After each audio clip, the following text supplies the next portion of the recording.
ಕಾರಾಗೃಹದಲ್ಲಿ ಉಗ್ರರು ರೇಪಿಸ್ಟ್ಗೆ ರಾಜ್ಯಾತಿಥ್ಯ ಪ್ರಕರಣಕ್ಕೆ ಸಂಬಂಧಪಟ್ಟಂತೆ ಕೈದಿಗಳು ಮತ್ತು ಜೈಲಧಿಕಾರಿಗಳು ಸಿಬ್ಬಂದಿಯ ವಿಚಾರಣೆಯನ್ನ ಮಾಡಲಾಗಿದೆ. ಜೈಲಿಗೆ ಭೇಟಿ ಕೊಟ್ಟು ಹಿರಿಯ ಅಧಿಕಾರಿಗಳು ಪರಿಶೀಲನೆಯನ್ನ ಮಾಡಿದ್ದಾರೆ.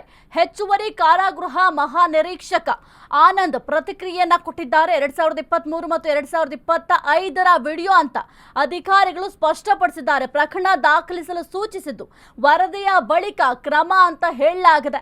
ಇನ್ನು ಪ್ರಾಥಮಿಕ ತನಿಖೆ ಆಧಾರದ ಮೇಲೆ ಕ್ರಮಕ್ಕೆ ಸೂಚನೆಯನ್ನ ನೀಡಲಾಗುತ್ತೆ. ಪರಪ್ಪನ ಅಗ್ರಹಾರ ಪೊಲೀಸ್ ಠಾಣೆಯಲ್ಲಿ ಸದ್ಯಕ್ಕೆ ಕೇಸ್ ಕೂಡ ದಾಖಲಾಗಿದೆ. ನೀವು ಕೂಡ ಗಮನಿಸ್ತಾ ಇದ್ದೀರಾ ವಿಜುವಲ್ಸ್ ನಲ್ಲಿ. ಸದ್ಯಕ್ಕೆ ಈ ಒಂದು ವಿಚಾರ ಸೋಷಿಯಲ್ ಮೀಡಿಯಾದಲ್ಲಿ ಬಹಳ ಚರ್ಚೆಗೂ ಕೂಡ ಗ್ರಾಸ ಆಗಿತ್ತು. ಇನ್ನು ಏನು ಜೈಲಿನಲ್ಲಿದ್ದಾರೆ ಖೈದಿಗಳು, ಅವರಿಗೆ ರಾಜ್ಯಾತಿಥ್ಯವನ್ನ ನೀಡ್ತಾ ಇದ್ದಾರೆ. ಜೊತೆಗೆ ಅವರ ಕೈಲಿ ಫೋನ್ ಕೂಡ ಇದೆ, ಹಿಂದೆಗಡೆ ಟಿವಿ ಕೂಡ ಕಾಣಿಸ್ತಾ ಇದೆ. ಅದರ ಜೊತೆಗೆ ಉಗ್ರರ ಕೈಯಲ್ಲಿ ಮೊಬೈಲ್ ಅನ್ನ ಕೊಟ್ಟಿದ್ದಾರೆ. ಯಾಕಿಷ್ಟು ನಿರ್ಲಕ್ಷ್ಯವನ್ನ ಮಾಡ್ತಾ ಇದ್ದಾರೆ ಜೈಲಧಿಕಾರಿಗಳು ಅಂತ ಸಾಕಷ್ಟು ಆಕ್ರೋಶ ಕೂಡ ವ್ಯಕ್ತ ಆಗಿತ್ತು. ಸದ್ಯಕ್ಕೆ ಈ ಒಂದು ವಿಚಾರಕ್ಕೆ ಸಂಬಂಧಪಟ್ಟಂತೆ ಈಗ ಸದ್ಯಕ್ಕೆ ಅಧಿಕಾರಿಗಳು ಭೇಟಿ ಕೊಟ್ಟಿದ್ದಾರೆ. ಅಲ್ಲಿದ್ದಂತಹ ಸಿಬ್ಬಂದಿಗಳ ವಿಚಾರಣೆ ಕೂಡ ಮಾಡಿದ್ದಾರೆ. ಈಗ ಸದ್ಯಕ್ಕೆ ಇದು 2025ರ ವಿಡಿಯೋ ಅಂತ ಹೇಳಲಾಗ್ತಾ ಇದೆ. ಆದ್ರೆ ಈ ಒಂದು ವಿಚಾರಕ್ಕೆ ಸಂಬಂಧಪಟ್ಟಂತೆ ವಿಚಾರಣೆಯನ್ನು ಕೂಡ ಮಾಡ್ತಾರೆ. ಆ ಒಂದು ಸಂದರ್ಭದಲ್ಲಿ ಜೈಲಧಿಕಾರಿಗಳಾಗಿ ಯಾರಿದ್ರು ಅದೆಲ್ಲದರ ಬಗ್ಗೆ ಕೂಡ ಎನ್ಕ್ವೈರಿಯನ್ನ ಮಾಡ್ತಾರೆ. ಇವ್ರ ಕೈಗೆ ಫೋನ್ ಯಾವ ರೀತಿ ಹೋಯ್ತು ಅದೆಲ್ಲದರ ಬಗ್ಗೆ ಕೂಡ ತನಿಖೆಯನ್ನ ಮಾಡ್ತಾರೆ.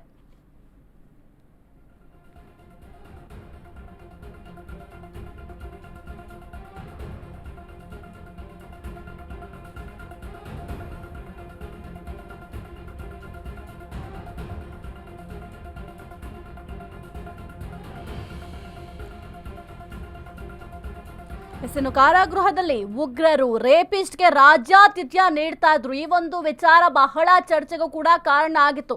ಏನು ಉಮೇಶ್ ರೆಡ್ಡಿ ಈಗ ಜೈಲಿನಲ್ಲಿದ್ದಾರೆ, ಅವರ ಕೈಲಿ ನೀವು ಗಮನಿಸ್ತಾ ಇರಬಹುದು ಫೋನ್ ಇದೆ, ಹಿಂದೆ ಟಿವಿಯನ್ನ ವ್ಯವಸ್ಥೆ ಮಾಡಿಕೊಟ್ಟಿದ್ದಾರೆ. ಹಾಗಾದ್ರೆ ಈ ಆರೋಪಿಗಳಿಗೆ ತಮ್ಮ ತಪ್ಪಿನ ಅರಿವು ಯಾವ ರೀತಿ ಆಗತ್ತೆ? ಇಷ್ಟೆಲ್ಲ ಅಪರಾಧಗಳನ್ನ ಮಾಡಿದ್ದಾರೆ, ಹಾಗಾಗಿ ಅವರಿಗೆ ಶಿಕ್ಷೆಯನ್ನ ನೀಡಲಾಗಿದೆ. ಆ ಒಂದು ಶಿಕ್ಷೆ ಅವರಿಗೆ ಶಿಕ್ಷೆ ಅಂತ ಅನಿಸ್ಕೋತಾ ಇಲ್ಲ. ಯಾವುದೋ ಒಂದು ರೆಸಾರ್ಟ್ಗೆ ಹೋಗಿ ಆರಾಮವಾಗಿ ಇರೋ ರೀತಿ ಅನ್ನಿಸ್ತಾ ಇದೆ. ಯಾಕೆಂತಂದ್ರೆ ಮೊಬೈಲ್ ಯೂಸ್ ಮಾಡ್ತಾರೆ ಅಂತ ಅಂದ್ರೆ ಆ ಮೊಬೈಲ್ ಜೈಲ್ ಒಳಗಡೆ ಯಾವ ರೀತಿ ಹೋಯ್ತು ಅಂತ ಸದ್ಯಕ್ಕೆ ಸೋಷಿಯಲ್ ಮೀಡಿಯಾದಲ್ಲಿ ನೆಟ್ಟಿಗರು ಆಕ್ರೋಶವನ್ನ ವ್ಯಕ್ತಪಡಿಸುವ ಕೆಲಸವನ್ನ ಮಾಡಿದ್ರು. ಸದ್ಯಕ್ಕೆ ಈಗ ಜೈಲಿಗೆ ಭೇಟಿ ಕೊಟ್ಟು ಹಿರಿಯ ಅಧಿಕಾರಿಗಳು ಪರಿಶೀಲನೆಯನ್ನ ಮಾಡಿದ್ದಾರೆ. 2023 ಮತ್ತು 2025ರ ವಿಡಿಯೋ ಅಂತ ಅಧಿಕಾರಿಗಳು ಸದ್ಯಕ್ಕೆ ಸ್ಪಷ್ಟಪಡಿಸಿದ್ದಾರೆ. ಆದ್ರೂ ಕೂಡ ಈ ಒಂದು ವಿಚಾರಕ್ಕೆ ಸಂಬಂಧಪಟ್ಟಂತೆ ವಿಚಾರಣೆಯನ್ನ ಮಾಡ್ತಾರೆ. ಉಗ್ರರಿಗೆ ರೇಪಿಸ್ಟ್ಗಳಿಗೆ ಜೈಲಲ್ಲಿ ರಾಜ್ಯಾತಿಥ್ಯ ವಿಚಾರಕ್ಕೆ ಸಂಬಂಧಪಟ್ಟಂತೆ ಇದೆಲ್ಲ ನಾನ್ಸೆನ್ಸ್, ಇಂಥದ್ದನ್ನ ಸಹಿಸಿಕೊಳ್ಳೋಕ್ಕಾಗಲ್ಲ. ಬೆಂಗಳೂರಿನಲ್ಲಿ ಗೃಹ ಸಚಿವ ಜಿ ಪರಮೇಶ್ವರ್ ಅವರು ಈ ಒಂದು ಹೇಳಿಕೆಯನ್ನ ಕೊಟ್ಟಿದ್ದಾರೆ. ಇನ್ನು ಹಿಂದೆ ತಪ್ಪಿತಸ್ಥರ ಅಮಾನತಾಗಿತ್ತು, ತನಿಖೆ ಮಾಡಿ ವರದಿಯನ್ನ ಕೊಡಿ ಅಂತ ದಯಾನಂದ್ ಅವರಿಗೆ ಸೂಚನೆ ನೀಡಲಾಗಿದೆ. ಪೊಲೀಸ್ ಅಧಿಕಾರಿಗಳ ಸಭೆ ಕರೆದು ಕ್ರಮ ಕೈಗೊಳ್ತೇವೆ. ವರದಿ ಸಮಾಧಾನ ತಂದಿಲ್ಲ ಅಂದ್ರೆ ಬೇರೆ ಸಮಿತಿ ರಚನೆ ಮಾಡ್ತೀವಿ.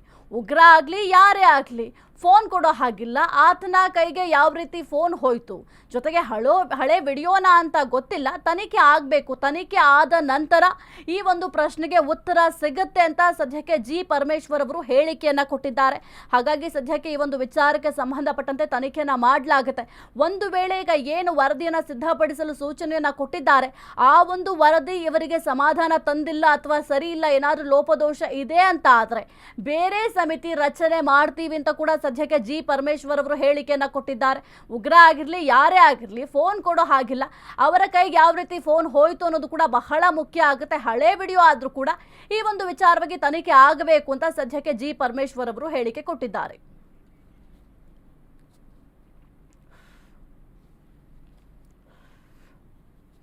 ದರ್ಶನ್ ಹಾಸಿಗೆ ದಿಂಬಿನ ಉದಾಹರಣೆ ಕೊಟ್ಟ ಪರಮೇಶ್ವರ್, ದರ್ಶನ್ ಒಂದು ದಿಂಬಿಗಾಗಿ ಕೋರ್ಟ್ಗೆ ಹೋಗ್ಬೇಕಾಗತ್ತೆ, ಆದ್ರೆ ಇವರಿಗೆಲ್ಲ ಸುಲಭವಾಗಿ ಫೋನ್ ಸಿಗುತ್ತೆ. ಜೈಲಧಿಕಾರಿಗಳ ಮೇಲೆ ಗೃಹ ಸಚಿವರು ಪರಮೇಶ್ವರ್ ಅವರು ಗರಂ ಆಗಿದ್ದಾರೆ. ಈಗ ನಿಮಗೂ ಕೂಡ ಗೊತ್ತಿದೆ, ಈಗ ದರ್ಶನ್ ಅವರು ಒಂದು ಹಾಸಿಗೆ ದಿಂಬೇಕು ಅನ್ನೋ ವಿಚಾರಕ್ಕೆ ಸಂಬಂಧಪಟ್ಟಂತೆ ನ್ಯಾಯಾಲಯಕ್ಕೆ ಅರ್ಜಿಯನ್ನ ಸಲ್ಲಿಕೆ ಮಾಡಿದ್ರು. ಆ ಒಂದು ಅರ್ಜಿ ವಿಚಾರಣೆಯನ್ನು ಕೂಡ ಮಾಡಲಾಗಿತ್ತು. ಇಷ್ಟೆಲ್ಲ ಪರದಾಡಬೇಕು ಒಂದು ಹಾಸಿಗೆ ದಿಂಬು ವಿಚಾರಕ್ಕೆ ಸಂಬಂಧಪಟ್ಟಂತೆ. ಆದ್ರೆ ಇಲ್ಲಿ ಸುಲಭವಾಗಿ ಎಲ್ಲವೂ ಕೂಡ ಜೈಲಿನಲ್ಲಿರೋರಿಗೆ ಸಿಗ್ತಾ ಇದೆ.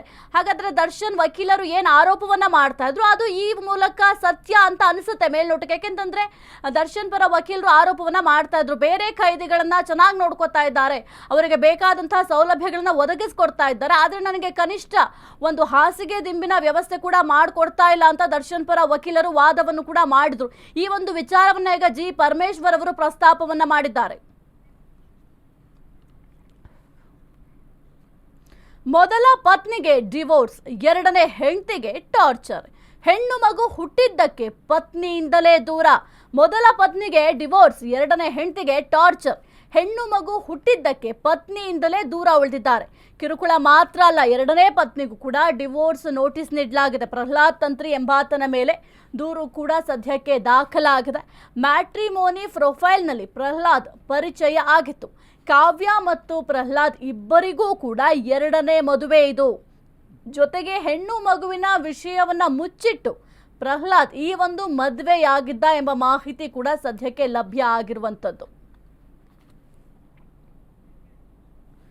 ಇನ್ನು ಸೀಮಂತದ ವೇಳೆ ಪತಿ ಅಸಲಿ ಎತ್ತು ಬಯಲಾಗಿದೆ. ಪ್ರಹ್ಲಾದ್ಗೆ ಹೆಣ್ಣು ಮಗು ಇರುವ ವಿಚಾರ ಈಗ ಬಯಲಾಗಿದೆ.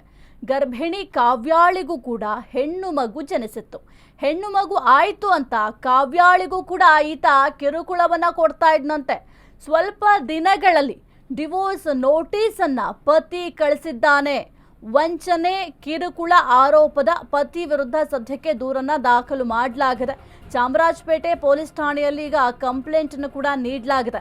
ಮೊದಲ ಪತ್ನಿಗೆ ಡಿವೋರ್ಸ್ ಅನ್ನ ಕೊಟ್ಟಿದ್ದ, ಎರಡನೇ ಹೆಂಡತಿಗೆ ಟಾರ್ಚರ್ ನೀಡಲಿಕ್ಕೆ ಶುರು ಮಾಡಿದ್ದ ಈತ. ಹೆಣ್ಣು ಮಗು ಹುಟ್ಟಿತು ಅಂತ ಕೋಪದಲ್ಲಿ ಪತ್ನಿಯಿಂದ ದೂರ ಕೂಡ ಉಳ್ಕೊಂಡಿದ್ದಂತೆ ಈತ. ಕೇವಲ ಕಿರುಕುಳ ಮಾತ್ರ ಕೊಡ್ತಾ ಇರಲಿಲ್ಲ, ಎರಡನೇ ಪತ್ನಿಗೂ ಕೂಡ ಡಿವೋರ್ಸ್ ನೋಟಿಸ್ ಅನ್ನ ಕಳಿಸಿದ್ದಾನೆ. ಯಾವ ಕಾರಣಕ್ಕೆ? ಹೆಣ್ಣು ಮಗು ಹುಟ್ಟಿತು ಎಂಬ ಒಂದೇ ಒಂದು ಕಾರಣಕ್ಕೆ ಈ ರೀತಿ ಮಾಡಿದ್ದಾನೆ. ಪ್ರಹ್ಲಾದ್ ತಂತ್ರಿ ಎಂಬಾತನ ಮೇಲೆ ಸದ್ಯಕ್ಕೆ ದೂರು ಕೂಡ ದಾಖಲಾಗಿದೆ. ಮ್ಯಾಟ್ರಿಮೋನಿ ಪ್ರೊಫೈಲ್ನಲ್ಲಿ ಪ್ರಹ್ಲಾದ್ ಪರಿಚಯ ಆಗುತ್ತೆ. ಕಾವ್ಯ ಮತ್ತು ಪ್ರಹ್ಲಾದ್ ಇಬ್ಬರಿಗೂ ಕೂಡ ಇದು ಎರಡನೇ ಮದುವೆ ಆಗಿತ್ತು. ಹೆಣ್ಣು ಮಗುವಿನ ವಿಷಯವನ್ನ ಮುಚ್ಚಿಟ್ಟು ಈತ ಮದುವೆ ಕೂಡ ಆಗಿದ್ದ. ಇನ್ನು ಸೀಮಂತದ ವೇಳೆ ಪತಿಯ ಅಸಲೇ ಎತ್ತು ಬಯಲಾಗಿದೆ. ಪ್ರಹ್ಲಾದ್ಗೆ ಹೆಣ್ಣು ಮಗು ಇರುವ ವಿಚಾರ ಬಯಲಾಗಿದೆ. ಅಲ್ಲಿವರೆಗೂ ಕೂಡ ಕಾವ್ಯಾಳಿಗೆ ಈ ಒಂದು ವಿಚಾರವೇ ಗೊತ್ತಿರಲಿಲ್ಲ. ಇನ್ನು ಗರ್ಭಿಣಿ ಕಾವ್ಯಾಳಿಗೂ ಕೂಡ ಹೆಣ್ಣು ಮಗು ಜನಿಸಿತ್ತು. ಹೆಣ್ಣು ಮಗು ಆಯ್ತು ಅಂತ ಕೋಪದಲ್ಲಿ ಈಗ ಆಕೆಗೂ ಕೂಡ ಡಿವೋರ್ಸ್ ನ ನೀಡಲಿಕ್ಕೆ ಈತ ಮುಂದಾಗಿದ್ದಾನೆ. ಮೊದಲ ಹೆಂಡತಿಗೂ ಕೂಡ ಹೆಣ್ಣು ಮಗು ಆಯ್ತು ಅನ್ನೋ ಒಂದೇ ಒಂದು ಕಾರಣಕ್ಕೆ ಕಿರುಕುಳ ಕೊಡ್ತಾ ಇದ್ದಂತೆ. ಜೊತೆಗೆ ಒಂದು ಡಿವೋರ್ಸ್ ಅನ್ನು ಕೂಡ ಕೊಡುವ ಕೆಲಸವನ್ನ ಮಾಡಿದ್ದ. ಅದಾದ ನಂತರ ಎರಡನೇ ಮದುವೆ ಆಗ್ತಾನೆ. ಎರಡನೇ ಮದುವೆ ಆದಾಗ್ಲೂ ಅಷ್ಟೇ ಆಕೆಗೆ ಹೆಣ್ಣು ಮಗು ಹುಟ್ಟಿತು ಅನ್ನುವ ಒಂದೇ ಒಂದು ಕಾರಣಕ್ಕೆ ಆಕೆಗೆ ಡಿವೋರ್ಸ್ ಕೊಡ್ಲಿಕ್ಕೆ ಅಂತ ನೋಟಿಸ್ ಅನ್ನ ಕೊಡ್ತಾನೆ. ಸದ್ಯಕ್ಕೆ ಈತನ ವಿರುದ್ಧ ಪ್ರಕರಣ ಕೂಡ ದಾಖಲು ಮಾಡಿದ್ದಾರೆ. ಕಂಪ್ಲೇಂಟ್ ಅನ್ನ ಕೊಟ್ಟಿದ್ದಾರೆ. ಕಿರುಕುಳ ಕೊಡ್ತಾ ಇದ್ದಾರೆ ಎಂಬ ಆರೋಪವನ್ನು ಕೂಡ ಮಾಡಿದ್ದಾರೆ.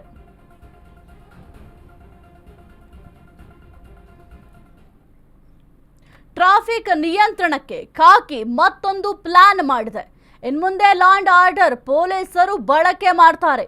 ಬೆಂಗಳೂರಲ್ಲಿ ಸಂಚಾರ ನಿಯಂತ್ರಣಕ್ಕೆ ಹೊಸ ಕ್ರಮವನ್ನ ಜರುಗಿಸಲಾಗುತ್ತೆ. ಕಾನೂನು ಸುವ್ಯವಸ್ಥೆ ಪೊಲೀಸರು ಇನ್ಮುಂದೆ ಸಾಥ್ ಕೊಡ್ತಾರೆ. ಸಂಚಾರ ದಟ್ಟಣೆ ಹೆಚ್ಚಾಗಿರುವ 88 ಸ್ಥಳಗಳಲ್ಲಿ ಈ ಒಂದು ನಿಯಮ ಬಳಕೆ ಆಗುತ್ತೆ. ಪೊಲೀಸ್ ಆಯುಕ್ತ ಸೀಮಂತ್ ಕುಮಾರ್ ಸಿಂಗ್ ಈ ಒಂದು ಆದೇಶವನ್ನು ಹೊರಡಿಸಿದ್ದಾರೆ. ಟ್ರಾಫಿಕ್ ನಿಯಂತ್ರಣ ಮಾಡೋದು ನಮ್ಮ ಕೆಲಸ ಅಲ್ಲ. ಲಾ ಅಂಡ್ ಆರ್ಡರ್ ಪೊಲೀಸರು ಈ ರೀತಿ ಹೇಳಂಗಿಲ್ಲ. ಟ್ರಾಫಿಕ್ ನಿಯಂತ್ರಣಕ್ಕೂ ಕೆಲಸ ಮಾಡಲು ಸದ್ಯಕ್ಕೆ ಸೂಚನೆಯನ್ನ ನೀಡಲಾಗಿದೆ. Hebbal, tin factory, silk board, Kengeri, electronic city, Peenya, Varthur, white field ನಗರದ ಹಲವೆಡೆ ಪೊಲೀಸರನ್ನ ನಿಯೋಜನೆ ಮಾಡಲಿಕ್ಕೆ ಸದ್ಯಕ್ಕೆ ನಿರ್ಧಾರವನ್ನ ಮಾಡಲಾಗಿದೆ. ಇನ್ನು ಟ್ರಾಫಿಕ್ ನಿಯಂತ್ರಣಕ್ಕೆ ಅಂತ ಖಾಕಿ ಈಗ ಮತ್ತೊಂದು ಪ್ಲಾನ್ ಅನ್ನ ಮಾಡ್ತಾ ಇದೆ. ನೋಡ್ಬೇಕಾಗತ್ತೆ ಇದು ಎಷ್ಟರ ಮಟ್ಟಿಗೆ ಸಕ್ಸಸ್ ಆಗತ್ತೆ ಅಂತ. ಇನ್ನು ಬೆಂಗಳೂರಿನಲ್ಲಿ ಅತಿ ಹೆಚ್ಚು ಟ್ರಾಫಿಕ್ ಜಾಮ್ ಆಗುವಂತ ಕೆಲವೊಂದಿಷ್ಟು ಪ್ಲೇಸಸ್ಗಳಿದ್ದಾವೆ. ಅಲ್ಲಿ ಸದ್ಯಕ್ಕೆ ಪೊಲೀಸರನ್ನ ನಿಯೋಜನೆ ಮಾಡಲಿಕ್ಕೆ ನಿರ್ಧಾರವನ್ನ ಮಾಡ್ಕೊಂಡಿದ್ದಾರೆ. ಈಗಲಾದ್ರೂ ಈ ಒಂದು ಟ್ರಾಫಿಕ್ ಸಮಸ್ಯೆ ಕಡಿಮೆ ಆಗತ್ತಾ ಅಂತ ನೋಡ್ಬೇಕಾಗತ್ತೆ. ಕಾನೂನು ಸುವ್ಯವಸ್ಥೆ ಪೊಲೀಸರು ಇನ್ನು ಮುಂದೆ ಸಾಥನ್ನ ಕೊಡ್ತಾರೆ. ಸಂಚಾರ ದಟ್ಟಣೆ ಹೆಚ್ಚಾಗಿರುವ 88 ಸ್ಥಳಗಳಲ್ಲಿ ಬಳಕೆಯನ್ನ ಮಾಡಲಾಗುತ್ತೆ. ಜೊತೆಗೆ ಪೊಲೀಸರನ್ನು ನಿಯೋಜನೆ ಮಾಡಲಿಕ್ಕೆ ನಿರ್ಧಾರವನ್ನ ಮಾಡಿಕೊಂಡಿದ್ದಾರೆ. ಅವ್ಯವಸ್ಥೆಯ ಆಗರವಾದ ಬಾಗಲಕೋಟೆ ಜಿಲ್ಲಾಸ್ಪತ್ರೆ ರಕ್ತ ಮಾದರಿ ಪರೀಕ್ಷೆಯ ವರದಿಯನ್ನ ನೀಡುವಲ್ಲಿ ವಿಳಂಬ ಆಗಿದೆ. ಇನ್ನು ರೋಗಿಗಳು ಆಸ್ಪತ್ರೆಗೆ ಆಗಮಿಸ್ತಾ ಇದ್ದಾರೆ. ರೋಗಿಗಳಿಗೆ ವಿವಿಧ ತಪಾಸಣೆಗೆ ವೈದ್ಯರಿಂದ ಸೂಚನೆ. ಸರಿಯಾದ ಸಮಯಕ್ಕೆ ವರದಿ ನೀಡದ ಆಸ್ಪತ್ರೆ ಸಿಬ್ಬಂದಿಗಳು ಜಿಲ್ಲಾ ಸರ್ಜನ್ ಡಾಕ್ಟರ್ ಮಹೇಶ್ ಗಮನ ತಂದ್ರೂ ಕೂಡ ನಿರ್ಲಕ್ಷ್ಯವನ್ನ ತೋರಿಸಿದ್ದಾರೆ. ಇನ್ನು ರೋಸಿ ಹೋದ ರೋಗಿಗಳು ಮೇಲಧಿಕಾರಿಗಳು ಗಮನ ಹರಿಸುವಂತೆ ಜನರು ಒಂದ್ ಕಡೆ ಒತ್ತಾಯವನ್ನ ಮಾಡ್ತಾ ಇದ್ದಾರೆ. ಅವ್ಯವಸ್ಥೆಯ ಆಗರ ಆಗ್ಬಿಟ್ಟಿದೆ ಬಾಗಲಕೋಟೆಯ ಜಿಲ್ಲಾಸ್ಪತ್ರೆ. ಅಲ್ಲಿ ರೋಗಿಗಳೇನಾದ್ರೂ ಹೋಗ್ಬೇಕಂತಂದ್ರೆ ಭಯ ಪಡ್ಬೇಕು ಹಂಗಾಗಿದೆ. ಒಂದು ವರದಿಯನ್ನ ಕೇಳಿದ್ರು ಕೂಡ ಕೊಡ್ಲಿಕ್ಕೆ ಅಲ್ಲಿ ಸಿದ್ಧರಿಲ್ಲ. ಪ್ರತಿನಿತ್ಯ ಕೂಡ ನೂರಾರು ರೋಗಿಗಳು ಈ ಒಂದು ಆಸ್ಪತ್ರೆಗೆ ಹೋಗ್ತಾರೆ. ಯಾಕೆಂತಂದ್ರೆ ಬಡವರಿಗೋಸ್ಕರ ಈ ಒಂದು ಆಸ್ಪತ್ರೆ ಇರುವಂಥದ್ದು ಜಿಲ್ಲಾಸ್ಪತ್ರೆ.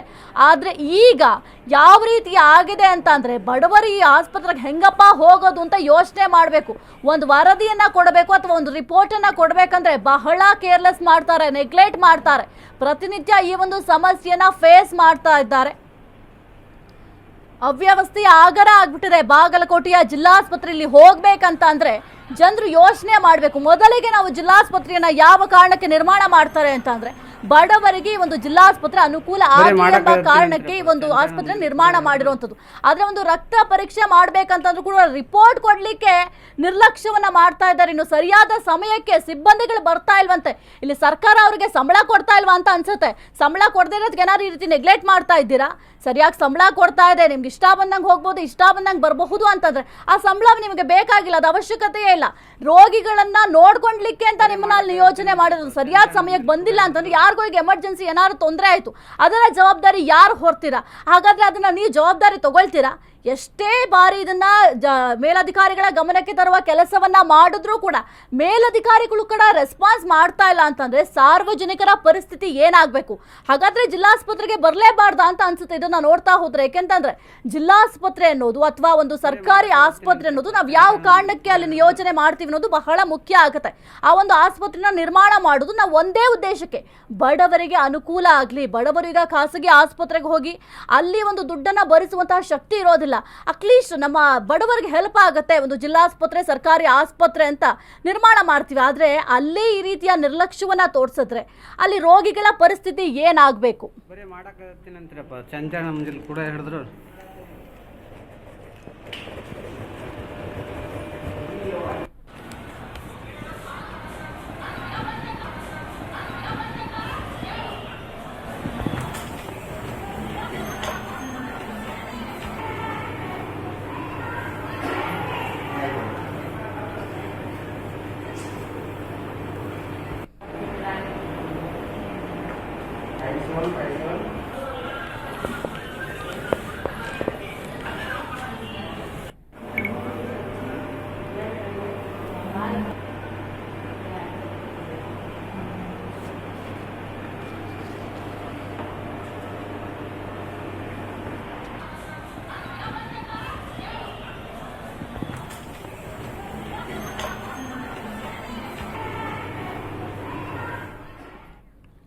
ಆಸ್ಪತ್ರೆ ಶೌಚಾಲಯದ ಬಳಿ ಕುಡಿಯುವ ನೀರಿನ ವ್ಯವಸ್ಥೆ.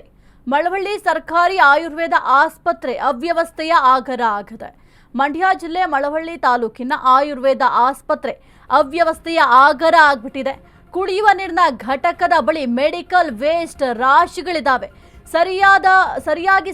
ಸರಿಯಾದ ಸಮಯಕ್ಕೆ ವೈದ್ಯರು ಕೂಡ ಬರ್ತಾ ಇಲ್ವಂತೆ. ರೋಗಿಗಳಿಗೆ ಚಿಕಿತ್ಸೆಯೇ ಸಿಗ್ತಾ ಇಲ್ವಂತೆ. ರೋಗಿಗಳು ಚಿಕಿತ್ಸೆಗೆ ಗಂಟೆಗಟ್ಟಲೆ ಕಾಯುವಂತಹ ಪರಿಸ್ಥಿತಿಯಲ್ಲಿದೆ. ಸರ್ಕಾರಿ ಆಸ್ಪತ್ರೆ ವೈದ್ಯಾಧಿಕಾರಿ ಶೈಲಜಾ ಮೇಲೆ ದೂರನ್ನ ದಾಖಲು ಮಾಡಲಾಗಿದೆ. ವೈದ್ಯಾಧಿಕಾರಿ ಮತ್ತು ಸಿಬ್ಬಂದಿ ಮೇಲೆ ಕ್ರಮಕ್ಕೂ ಕೂಡ ಒತ್ತಾಯವನ್ನ ಮಾಡ್ತಾ ಇದ್ದಾರೆ. ಇನ್ನು ಕುಡಿಯುವ ನೀರಿನ ಘಟಕದ ಬಳಿ ಮೆಡಿಕಲ್ ವೇಸ್ಟ್ ರಾಶಿ ಇದೆ. ಅದನ್ನ ದೃಶ್ಯಾವಳಿಯಲ್ಲಿ ಗಮನಿಸ್ತಾ ಇದ್ದೀರಾ. ಏನ್ ಕುಡಿಯೋದಕ್ಕೆ ನೀರಿನ ವ್ಯವಸ್ಥೆಯನ್ನ ಮಾಡಿರ್ತಾರಲ್ಲ ಅಲ್ಲಿ ಕಸದ ರಾಶಿಯೇ ಬಿದ್ದಿದೆ. ಇದರಿಂದ ಮತ್ತಷ್ಟು ರೋಗಿಗಳ ಆರೋಗ್ಯ ಹದಗೆಡುತ್ತೆ. ಅಷ್ಟು ಕೂಡ ಕಾಮನ್ ಸೆನ್ಸ್ ಇಲ್ವಾ ಅಂತ ಗೊತ್ತಿಲ್ಲ. ಜೊತೆಗೆ ರೋಗಿಗಳು ಚಿಕಿತ್ಸೆಗಾಗಿ ಪರದಾಡಬೇಕು ಅಂತಹ ಪರಿಸ್ಥಿತಿಯಲ್ಲಿದೆ. ಯಾಕೆಂದ್ರೆ ಸರಿಯಾದ ಸಮಯಕ್ಕೆ ವೈದ್ಯರು ಬರಲ್ಲ, ವೈದ್ಯರು ಬಂದ್ರೆ ಸರಿಯಾಗಿ ಟ್ರೀಟ್ಮೆಂಟ್ ಕೊಡಲ್ಲ. ಇಷ್ಟರ ಮಟ್ಟಿಗೆ ನಿರ್ಲಕ್ಷ್ಯವನ್ನ ತೋರಿಸ್ತಾ ಇದ್ದಾರೆ. ಮಳವಳ್ಳಿ ಸರ್ಕಾರಿ ಆಯುರ್ವೇದ ಆಸ್ಪತ್ರೆಯ ಪರಿಸ್ಥಿತಿ ಇದು. ನೀವು ಕೂಡ ದೃಶ್ಯಾವಳಿಯಲ್ಲಿ ಗಮನಿಸ್ತಾ ಇದ್ದೀರಾ ಯಾವ ಪರಿಸ್ಥಿತಿಯಲ್ಲಿ ಆಸ್ಪತ್ರೆ ಇದೆ ಅಂತ. ಅಂದ್ರೆ ಈ ಆಸ್ಪತ್ರೆಗೆ ಹೋಗ್ಲಿಕ್ಕೆ ಮನಸ್ಸೇ ಬರೋದಿಲ್ಲ. ಅದು ನೋಡಿದ್ರೆ ಅವ್ಯವಸ್ಥೆ ಆಗರ ಆಗ್ಬಿಟ್ಟಿದೆ. ಕುಡಿಯುವ ನೀರಿನ ಘಟಕ ಏನಿದೆ ಅಲ್ಲಿ ಕಸದ ರಾಶಿಯೇ ಬಿದ್ದಿದೆ. ಅದನ್ನ ಕ್ಲೀನ್ ಕೂಡ ಮಾಡಿಸಿಲ್ಲ. ಈ ರೀತಿ ಕಸದ ರಾಶಿಯನ್ನ ಗುಡ್ಡೆ ಹಾಕೊಂಡಿದ್ರೆ ಅಲ್ಲಿ ರೋಗಿಗಳು ಹೋದಾಗ ಅವರ ಆರೋಗ್ಯದ ಮೇಲೆ ಯಾವ ರೀತಿ ಪರಿಣಾಮ ಬೀರುತ್ತೆ ಅನ್ನೋದು ಕೂಡ ಬಹಳ ಮುಖ್ಯ ಆಗುತ್ತೆ. ಈಗಲಾದ್ರೂ ಎಚ್ಚೆತ್ಕೊಂಡು ಆ ಒಂದು ಕಸವನ್ನ ಕ್ಲೀನ್ ಮಾಡಿಸುವ ಕೆಲಸ ಮಾಡ್ತಾರಾ ನೋಡ್ಬೇಕು. ಜೊತೆಗೆ ವೈದ್ಯಾಧಿಕಾರಿಗಳು ಸರಿಯಾದ ಸಮಯಕ್ಕೆ ಆಸ್ಪತ್ರೆಗೆ ಬರಬೇಕಾಗತ್ತೆ. ಇನ್ನು ಮುಂದಾದ್ರೂ ಎಚ್ಚೆತ್ಕೊಂಡು ರೋಗಿಗಳಿಗೆ ಸರಿಯಾದ ಚಿಕಿತ್ಸೆಯನ್ನು ಕೂಡ ಕೊಡಬೇಕಾಗತ್ತೆ.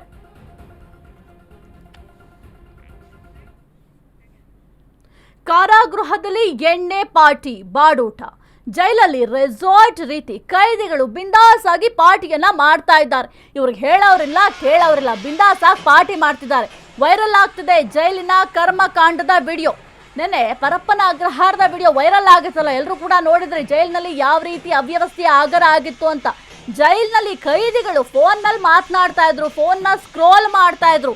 ಅಷ್ಟೇ ಅಲ್ಲ, ಹಿಂದೆಗಡೆ ಟಿವಿ ಕೂಡ ಇತ್ತು, ಅಷ್ಟು ಅವ್ಯವಸ್ಥೆಯ ಆಗರ ಆಗಿತ್ತು. ಈಗ ನೋಡಿ ಮತ್ತೊಂದು ವಿಡಿಯೋ ವೈರಲ್ ಆಗಿದೆ, ಎಣ್ಣೆ ಪಾರ್ಟಿ ಮಾಡ್ತಿದ್ದಾರೆ. ಈ ಒಂದು ವಿಡಿಯೋ ಸೋಷಿಯಲ್ ಮೀಡಿಯಾದಲ್ಲಿ ವೈರಲ್ ಆಗ್ತಾ ಇದೆ. ಕಾರಾಗೃಹದಲ್ಲಿ ಮದ್ಯವನ್ನ ಸೇವಿಸಿ ಕೈದಿಗಳು ಡ್ಯಾನ್ಸ್ ಮಾಡ್ತಾ ಇದ್ದಾರೆ, ವೈರಲ್ ಆಗ್ತಾ ಇದೆ. ಸದ್ಯಕ್ಕೆ ಪರಪ್ಪನ ಅಗ್ರಹಾರನ ಅಥವಾ ಇದು ಬೇರೆ ಜೈಲ ಅನ್ನೋದು ಕೂಡ ಗೊತ್ತಾಗಬೇಕು. ವೈರಲ್ ವಿಡಿಯೋಗಳ ಬಗ್ಗೆ ಪೊಲೀಸರು ತನಿಖೆಯನ್ನ ಮಾಡಬೇಕಾಗುತ್ತೆ. ಯಾಕೆ ಈ ರೀತಿ ಆಗ್ತಾ ಇದೆ ಅಂತ ಗೊತ್ತಾಗ್ತಾ ಇದೆ. ಇದು ನೋಡ್ಲಿಕ್ಕೆ ಎಲ್ಲೋ ಫ್ರೆಂಡ್ಸ್ ಎಲ್ಲ ಜೊತೆಗೂಡ್ಕೊಂಡು ಎಣ್ಣೆ ಪಾರ್ಟಿ ಮಾಡ್ಕೊಂಡು ರೆಸಾರ್ಟ್ನಲ್ಲಿ ಟೈಮ್ ಪಾಸ್ ಮಾಡ್ತಾರಲ್ಲ, ಆ ರೀತಿ ಅನ್ನಿಸ್ತಾ ಇದೆ. ಇವ್ರ ಕೈದಿಗಳಿಗೆ ಶಿಕ್ಷೆ ಕೊಡ್ಲಿಕ್ಕೆ ಅಂತ ನ್ಯಾಯಾಲಯ ಜೈಲಿಗೆ ಹಾಕತ್ತಾ ಅಥವಾ ಈ ರೀತಿಯಾಗಿ ಎಣ್ಣೆ ಪಾರ್ಟಿ ಮಾಡಲಿಕ್ಕೆ ಅಂತ ಇವ್ರು ಹೋಗ್ತಾರ ಅಂತ ಗೊತ್ತಾಗ್ತಾ ಇಲ್ಲ. ಎಲ್ಲರೂ ಕೂಡ ಕೈದಿಗಳು ಒಂದಾಕ್ಷಣ ಏನು ಅವರ ತಪ್ಪಿನ ಅರಿವಾಗಿ ಅವ್ರು ಹೊರಗಡೆ ಬರುವಾಗ ಕ್ಲೀನ್ ಆಗಿ ಬರಬೇಕು. ಮತ್ತೊಂದ್ಸಲಿ ಅವರು ಹಿಂದೆ ಏನು ತಪ್ಪು ಮಾಡಿದ್ರು ಅದನ್ನ ಮತ್ತೆ ಮರುಕಳಿಸಬಾರ್ದು, ಆ ರೀತಿಯ ತಪ್ಪು ಮಾಡಬಾರ್ದು ಅನ್ನೋ ಉದ್ದೇಶಕ್ಕೆ ನ್ಯಾಯಾಲಯ ಅವರಿಗೆ ಶಿಕ್ಷೆಯನ್ನ ಪ್ರಕಟ ಮಾಡುತ್ತೆ. ಆದರೆ ಜೈಲಧಿಕಾರಿಗಳ ನಿರ್ಲಕ್ಷ್ಯದಿಂದ ಅವರ ಆ ತಪ್ಪನ್ನ ಸರಿಪಡಿಸ್ಕೊಳ್ಳಿಕ್ಕೆ ಹೋಗೋದಿಲ್ಲ. ನೀವು ಗಮನಿಸ್ತಾ ಇದ್ರೆ ಎಣ್ಣೆ ಪಾರ್ಟಿ ಮಾಡ್ಕೊಂಡು ಯಾವ ರೀತಿ ಬಿಂದಾಸ್ ಆಗಿ ಡ್ಯಾನ್ಸ್ ಮಾಡ್ತಾ ಇದ್ದಾರೆ ಅಂತ. ಇಲ್ಲಿ ಹೇಳೋರು ಕೇಳೋರು ಯಾರು ಇಲ್ದಂಗೆ ಆಗಿದೆ. ಅವ್ರು ಅದನ್ನ ಜೈಲ್ ಅಂತ ಅನ್ಕೊಂಡಿಲ್ಲ. ಕೈದಿಗಳು ಯಾವುದೋ ರೆಸಾರ್ಟ್ಗೆ ಬಂದಿದ್ದೀವಿ, ಫ್ರೆಂಡ್ಸ್ ಎಲ್ಲ ಜೊತೆಗೂಡಿ ಎಣ್ಣೆ ಪಾರ್ಟಿ ಮಾಡೋಣ, ಆಮೇಲೆ ಒಂದು ಸಾಂಗ್ ಹಾಕೊಂಡು ಡ್ಯಾನ್ಸ್ ಮಾಡೋಣ, ಇಷ್ಟೆಲ್ಲ ಆದ್ರೂ ಅಲ್ಲಿರುವಂಥ ಸಿಬ್ಬಂದಿಗಳಿಗೆ ಯಾವುದು ಕೂಡ ಕಾಣಿಸ್ತಾ ಇಲ್ವಾ ಅಥವಾ ಜೈಲಧಿಕಾರಿಗಳಿಗೆ ಯಾವುದು ಕೂಡ ಕಾಣಿಸ್ತಾ ಇಲ್ವಾ ಅಂತ ಗೊತ್ತಾಗ್ತಿಲ್ಲ. ಅಥವಾ ಇವ್ರಿಗೆಲ್ಲರಿಗೂ ಕೂಡ ಜೈಲಧಿಕಾರಿಗಳೇ ಸಪೋರ್ಟ್ ಮಾಡ್ತಾ ಇದ್ದಾರೆ ಅಂತ ಕೂಡ ಗೊತ್ತಾಗ್ತಿಲ್ಲ. ಈಗ ಇದೊಂದು ವಿಡಿಯೋ ರೆಕಾರ್ಡ್ ಮಾಡ್ಬೇಕಂತಂದ್ರೆ ಜೈಲಿನಲ್ಲಿ ಮತ್ತೆ ಅದೇ ವಿಚಾರ ಬರುತ್ತೆ, ಫೋನ್ ಇರಬೇಕು. ಫೋನ್ ಇಲ್ಲದೆ ಹೆಂಗೆ ರೆಕಾರ್ಡ್ ಮಾಡ್ಲಿಕ್ಕೆ ಸಾಧ್ಯ ಆಗುತ್ತೆ? ಮತ್ತೆ ಜೈಲ್ ಒಳಗಡೆ ಫೋನ್ ಯಾವ ರೀತಿ ಹೋಯ್ತು, ಎಣ್ಣೆ ಯಾವ ರೀತಿ ಹೋಯ್ತು, ಆ ಮ್ಯೂಸಿಕ್ ಏನು ಪ್ಲೇ ಮಾಡ್ತಾರೆ ಮ್ಯೂಸಿಕ್ ಬಾಕ್ಸ್ ಯಾವ ರೀತಿ ಹೋಯ್ತು? ಇಷ್ಟರ ಮಟ್ಟಿಗೆ ಜೈಲಧಿಕಾರಿಗಳು ನಿರ್ಲಕ್ಷ್ಯವನ್ನ ಮಾಡ್ತಾ ಇದ್ರೆ ಇನ್ನು ಭಯ ಅನ್ನೋದು ಎಲ್ಲಿರುತ್ತೆ? ಕ್ರಿಮಿನಲ್ ರೇಟ್ ಯಾವ ರೀತಿ ಕಡಿಮೆ ಆಗುತ್ತೆ? ಅಯ್ಯೋ ಜೈಲ್ಗೆ ಹೋದ್ರೆ ಇನ್ನೇನು ಮಾಡ್ತಾರೆ ಬಿಡು, ನಾವು ಎಂಜಾಯ್ ಮಾಡ್ಕೊಂಡು ಆರಾಮ್ಸೆ ಇರಬಹುದು, ರೆಸಾರ್ಟ್ ತರ ಫೀಲ್ ಆಗುತ್ತೆ ಅಂತ ಎಲ್ಲರೂ ಕೂಡ ಕ್ರೈಮ್ ಮಾಡ್ಲಿಕ್ಕೆ ಮುಂದೆ ಆಗ್ತಾರೆ. ಅದನ್ನ ಯಾರು ಸರಿಪಡಿಸ್ತಾರೆ? ಕಾನೂನು ಸುವ್ಯವಸ್ಥೆನ ಕಾಪಾಡುವಂತಹ ಜೈಲಧಿಕಾರಿಗಳು ಅಥವಾ ಪೊಲೀಸರು ಅಂತ ನಾವು ಏನು ಹೇಳ್ತೀವಿ, ಅವರಿಂದಲೇ ಇದು ಹದಗೆಡ್ತಾ ಇದೆಯಾ ಎಂಬ ಪ್ರಶ್ನೆ ಮೂಡ್ತಾ ಇರುವಂಥದ್ದು. ಸಾರ್ವಜನಿಕರು ಈ ರೀತಿಯ ಪ್ರಶ್ನೆಯನ್ನ ಮಾಡ್ತಾ ಇದ್ದಾರೆ.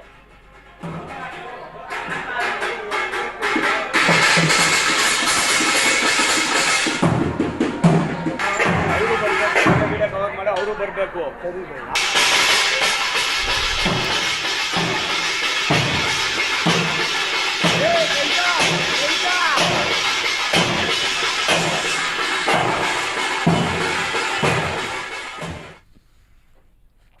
ಕನ್ನಡ ಪರ ಹೋರಾಟಗಾರರ ಕೇಸ್ ವಾಪಸ್ ವಿಚಾರಕ್ಕೆ ಸಂಬಂಧಪಟ್ಟಂತೆ ಬೆಂಗಳೂರಿನಲ್ಲಿ ಗೃಹ ಸಚಿವ ಪರಮೇಶ್ವರ್ ಪ್ರತಿಕ್ರಿಯೆ ಕೊಟ್ಟಿದ್ದಾರೆ. ಈ ಕುರಿತು ಸಂಪುಟ ಉಪಸಮಿತಿಯಲ್ಲಿ ಚರ್ಚೆ ಆಗುತ್ತೆ. ಅಪರಾಧ ಅಂಶ ಇಲ್ಲದ ಕೇಸ್ ಬಗ್ಗೆ ನಿರ್ಧಾರ ಆಗಲಿದೆ. ಅನೇಕ ಕನ್ನಡ ಪರರ ಪ್ರಕರಣ ವಾಪಸ್ ಪಡೆಯಲಾಗಿದೆ. ಅದಕ್ಕೊಂದು ಪ್ರಕ್ರಿಯೆ ಇದೆ, ಅದರಂತೆ ಕ್ರಮ ಆಗಲಿದೆ. ಸಂಪುಟ ಉಪಸಮಿತಿಯಲ್ಲಿ ಚರ್ಚೆಯ ಬಳಿಕ ನಿರ್ಧಾರವನ್ನ ಮಾಡಲಾಗುತ್ತೆ ಅಂತ ಹೇಳಿದ್ದಾರೆ.